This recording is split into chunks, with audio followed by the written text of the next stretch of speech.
시켜. 법대로 해. 변호사님, 우리가 이제 요 사건 다루기 전에 한 사건 먼저 이제 다뤘는데, 그 사건보다 저는 이 사건은 좀 화가 많이 나더라고요. 그러니까 이게 저희가 지금 거의 뭐 몇 주째 그리고 녹화를 하는 주마다 이 사랑과 전쟁 파트를 하자 이제 이렇게 말씀을 드리는데, 이거를 뭐 구독하시는 분들의 수나 뭐 조회수나 이런 걸 봐도 관심이 많으신 것 같기도 하고, 그건 맞아요. 그만큼 이제 이런 케이스도 많기 때문에, 그렇죠. 일상생활과 굉장히 밀접한 상황이기 때문에 맞아요. 그러신 거 아닌가 싶은데, 요새 뭐 상간자 소송, 뭐 상간자 뭐 위자료 뭐 관련된 이런 것들 꼭 우리 채널 아니어도 많이 직간접적으로 한 번씩은 다 경험을 해보셨든 어디서 들어보셨든 다 하실 것 같아요.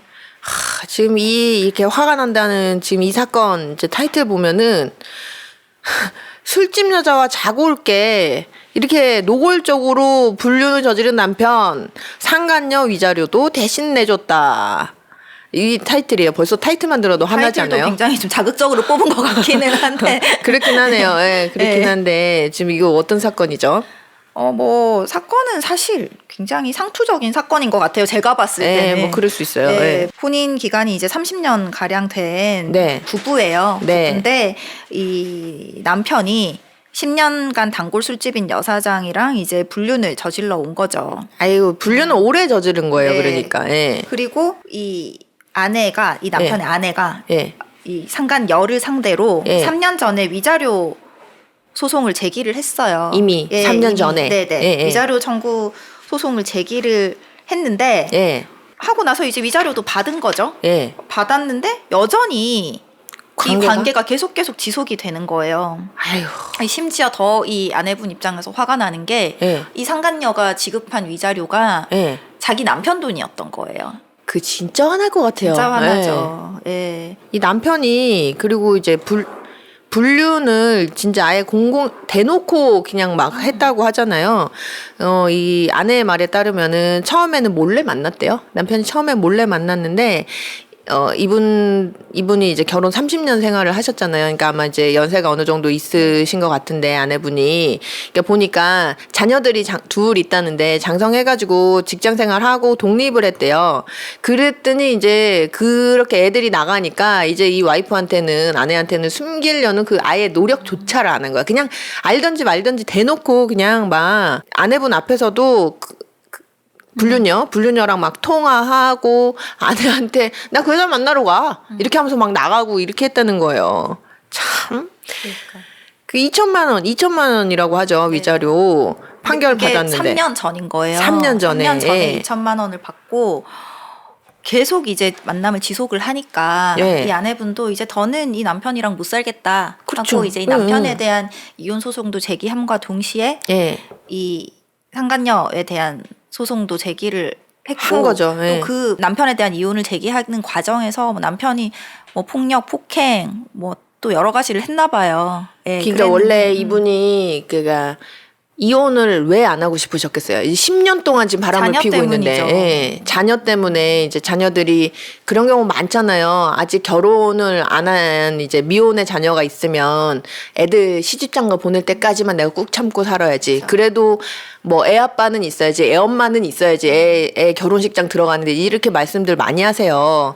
그래갖고 이분도 그렇게 해서 이제 참았다는 거죠. 근데 이제 뭐 도저히 못 참게 돼서 이혼 소송, 위자료 청구 소송을 이제 했는데, 욕하고 때리고, 그러면서 그 여자는 계속 만나고 이런 상황이었던 거죠. 거기다 이제 이혼 소송도 하니까, 그러면 이제 이 정도면 사실 보통의 우리 생각으로는 남편도 이 아내와 더 이상 혼인 관계를 지속할 의지가 전혀 없는 거 아니냐. 그래 보여죠. 이 남편은 또 이미 나를 3년 전에 용서해 준 거 아니냐. 그러니까 이혼 사유 안 된다. 또 이렇게 주장을 하고 있는 거예요. 박사님의 이 남편이 왜 이렇게 주장할 것 같으세요?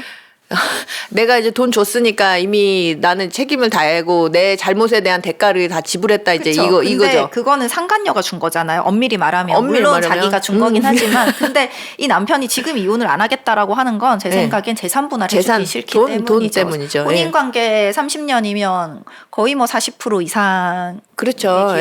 보통의 경우는 인정이 되고 이 경우는 이 혼인 파탄의 이유가 남편에게 있기 때문에 그렇죠. 위자료 문제도 있을 것이고 그러다 보니까 이제 이 남편은 이혼 너 옛날에 이미 나 용서했으니까 나한테 이혼 청구할 사유 없다라고 이제 적반하장으로 나오는 거죠. 개떡 같은 소리죠. 그렇죠. 그러니까 이제 이 아내분 입장에서는 이 남편 주장이 맞냐? 사실 우리는 이 남편 주장이 말도 안 되는 소리라는 걸 알지만 보통의 분들은 헷갈리실 수 있어요. 예전에 한번 내가 법적으로 눈 감아줬다라고 생각을 하시는 분들이 있기 때문에 이것도 내가 이렇게 이혼 소송을 할 수 있냐 혹은 내가 이 상간녀에 대해서 또 상간녀 소송을 할 수가 있냐 위자료 청구를 할 수가 있냐 물어보시는데 결론부터 말씀드리자면 이 남편의 경우부터 얘기하자면 이 남편은 불륜행위를 계속해 왔어요.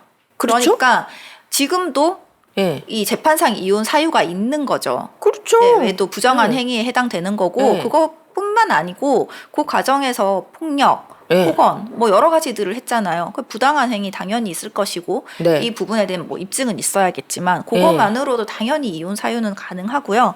그리고 저번에 우리 이거 할 때 말씀드렸을 거예요. 상간자 소송 할 때 옛날에 한 거 가지고 지금 계속 하고 있는데 내가 이것도 또 할 수 있냐? 할 수 있습니다. 불법 행위는 그 할 때마다 청구를 할 수 있기 때문에 그 위자료 받은 이후에 또 만나고 있잖아요. 계속 하고 있다면 또 청구하고 계속 할 수 있어요. 그러니까 새로운 불법 행위가 계속 갱신하는 거죠. 그럼 그거에 대해서 계속 신청하시면 돼요. 근데 이 케이스에서 가장 듣는 우리 구독자분들이나 아니면 박사님이나 저나 가장 화났던 포인트가 있었잖아요. 이 상간녀의 위자료를 남편이 대신 내줬다. 참, 이 사건에서 2천만 원 나왔는데, 그 2천만 원을 남편이 내준 거죠? 그쵸. 근데 이런 경우 생각보다 되게 많다고 하더라고요. 그러니까 이제 이 아내분도 얘기하잖아요. 이거 어차피 내가 이혼하지 않은 이상 부부 재산은 거의 공동이잖아요. 그럼 이게 내 돈이나 마찬가지인데. 그러니까요. 이제 이런 게 있는 거죠. 지금 보면은 왜 그런 경우들이 좀 많이 있더라고요. 그러니까 배우자가 바람을 폈어요. 알았어. 너무 화가 나죠. 근데 애 아빠다. 애 엄마다. 이렇게 해갖고 애가 어리다. 그래서 상대방이 없으면 이제 안 돼서 내가 한 번만 참으면 우리 애한테 이제 이런 아픔 안 주겠지. 이렇게 해가지고 그래 이혼은 말자. 근데 너무 괘씸하니까 그리고 또 불륜 대상이 막 뻔뻔하게 나오는 경우들도 또 많거든요. 그러면은 화가 나니까 이렇게 청구해요. 그리고 나서 이 일 덮자. 없던 일로 하고 다시 한번 잘 살아보자 이렇게 하는데 나중에 알고 보니까 그러니까 그러면은 배우자도 내가 마치 이제 용서를 해준 것 같으니까 또 한동안은 잘한대요. 이렇게 아이고 미안해 여보 막 이렇게 하면서 잘하는데 가만히 봤더니 내 배우자가 그 돈을 내놨네. 이게 얼마나 뒤통수 맞는 일이에요. 이거랑 이제 비슷하게 하나 설명을 좀 드리고 싶은 게 요새는 그 상간자 소송을 하잖아요. 그러면은 위자료가 나올 거 아니에요. 예를 들어 2천만 원이 나오면 이 상간자가 피고죠. 피해자한테 이 상대 배우자한테 2천만 원을 줄 거 아니에요. 그렇죠. 그러면 이 상간자가 자기랑 불륜을 했던 그 피해자의 배우자한테 구상 청구를 해요. 구상 청구를. 구상 청구를 하는 근거가 불륜이라는 게 나만 혼자 하는 나 거냐? 혼자 했냐? 공동 불법 행위지. 2천만 원의 손해배상이 나왔으면 적어도 같이 너도 반의 책임은 있는 거니까 이거 내놔. 라고 해서 그거를 거의 받아들여지거든요. 거의 절반 이상이 받아들여져요.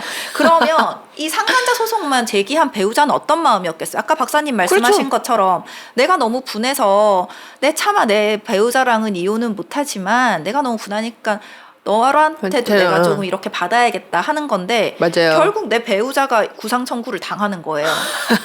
그러면 결국 그게 내 돈이잖아요. 그렇죠. 우리 가정의 돈이잖아요. 그렇죠. 역으로 상간자 소송을 제기한 원고였던 그 피해자가 우리 남편 구상금 청구 당했어요. 이거 방어 좀 해주세요 하고 오시는 경우가 있어요. 답답하대요. 정말 이게 말도 안 되는 일이긴 하죠. 논리상으로는 맞아요. 맞긴 맞아요. 막말로 두 연놈이 같이 해가지고 나한테 이렇게 상처를 준 거잖아요. 근데 그거를 내 남편 말고 그 일방한테 다 책임져라고 이제 하는 게 맞느냐라고 하면 논리상으로는 맞죠. 나한테 이렇게 고통을 준 거를 이 불륜 대상이 배상하고 불륜 대상 입장에서는 나 혼자 있어 반반해 이렇게 하는데 근데 그게 결국은 어떻게 돌아요? 가위바위보 같은 존재네. 그렇죠. 네. 결국은 내 배우자 돈에서 주머니에서 나가는 건데 이거 어떻게 방법이 없나요? 사실 이런 구상금 이 경우에 이런 구상금 청구는 거의 다 받아들여집니다. 거의 다 받아들여지고 네. 한 아무리 뭐 이게 50% 밑으로 나오는 경우는 네. 이 상대방이 훨씬 더 잘못했다라는 게 명백할 때, 그러니까 나는 이 관계를 너무 끝내고 싶은데 이 사람이 너무 나한테 집착을 심하게 하던지 막 죽는다고 협박을 하던지 막 이래서 어쩔 수 없었다라는 정도가 입증되면은 뭐 50% 밑으로 가는데 그게 아닌 이상은 반반. 50% 혹은 그 이상이 나오는 경우도 있어. 내 배우자가 더 잘못한 경우도 많은 거죠. 거기다가 만약에 이 상대방이 미혼이었고 우리만 이제 이 내 남편, 내 혹은 내 부인과 미혼인 상대방이 어떤 불륜이었다. 그러면 당신의 배우자가 더 잘못한 거예요. 그렇게 결혼을 한 상황이 도덕적 책임이 더 커지는 거잖아요. 그럴 수 있네요. 그런 경우에 이제 어쨌든 내 배우자를 또 상대로 구상금을 청구해서 우리 가정의 공동 재산을 이렇게 또 감소시키는 또 소송을 진행하면 마음이 답답할 거 아니에요. 그러니까 이게 좀 답답하죠. 방법이 안 낼 방법이 없나요?라고 하시는 분들이 계시지만 사실 현실적으로 그런 방법은 잘 없습니다. 없어요. 그러니까 이게 참 그래서 최근에 이런 문제들이 좀 있으니까 흔한 경우는 아닌데 저도 이제 제가 직접 그 판결문을 받은 건 아닌데 피고를 아예 딱 특정을 해서 책임을 주는 판결문을 내린 적이 있다고 하더라고요. 최근에는. 그래요? 네, 그래서 조금 그런 식으로 가지 않을까. 그러니까 그렇게 되면 당연히 위자료도 반영을 해서 좀 줄어드는 판결을 내리긴 하겠지만 적어도 구상을 한다거나 하면 또 뭐 변호사 선임해야 되나 막 그렇죠. 스트레스를 또 받게 되잖아요. 그러니까 그렇죠. 이제 아예 딱 이렇게 책임을 한정해서 판결을 내리는 또 경우도 있다고 하더라고요. 근데 이런 상황 생각을 해보면 이게 만약에 이제 그냥 제가 여자니까 여자 입장으로 기준으로 말씀을 드릴게요. 내 남편이 바람을 폈는데 그래서 내가 그 불륜녀한테 이제 받았어요. 근데 이 불륜녀가 내 남편한테 이제 청구를 했네. 그러면 소송을 당하는 이제 입장이 된 거잖아요. 그러면 웃긴 게 그럴 때 꼭 있지. 그러면 이 남편 놈이 자기가 본인이 해결을 해야 되는데 꼭 이 아내들이 애가 달아가지고 동동동동 어떻게 해야 되지? 그러니까 똥 싸는 놈 따로 있고 치우는 놈 따로 있냐고요. 근데 항상 꼭 그렇더라고요. 지금 보면은 아내가 어떻게 해야 되지 막 하면서 이거 하면서 또 마음의 괴로움을 겪는 대로 겪을 거 아니겠어요. 이 남편이라는 인간을 여보 어떻게 이러고 있을 거고. 예전에 저도 그 이혼 사건을 많이 하는 변호사님들한테 들었는데 이 상간자 소송 구상을 당한 경우에는 그 상담을 오시는 분들이 다 그 배우자래요. 그러니까요. 그 당사자가 아니고 그러니까 다 그 배우자들이 와서 구상금 청구 당했는데 이거 방어 못해요? 라고 한다고 하시더라고요. 그러면 이제 그분들이 그냥 합의하라고 하신대요. 그냥 합의해라. 더 막 소송 가가지고 막 복잡하고 또 이게 사실은 다 감정적인 문제거든요. 그것도 그거고 어쨌든 변호사 비용도 들죠. 그러니까요. 그런 거 생각하면 그냥 합의합시다 해가지고 원만하게 해결하시는 게 안 줄 수는 없는 돈이니까. 그렇긴 하죠. 이미 뭐 안 주려면 내가 이 상간자 소송을 제기하면 안 됐었잖아요. 그렇죠. 내 남편과의 불륜을 판결을 통해서 받은 거잖아요. 그래서 거듭 말씀드리지만 배우자 놔두고 바람 피지 마세요.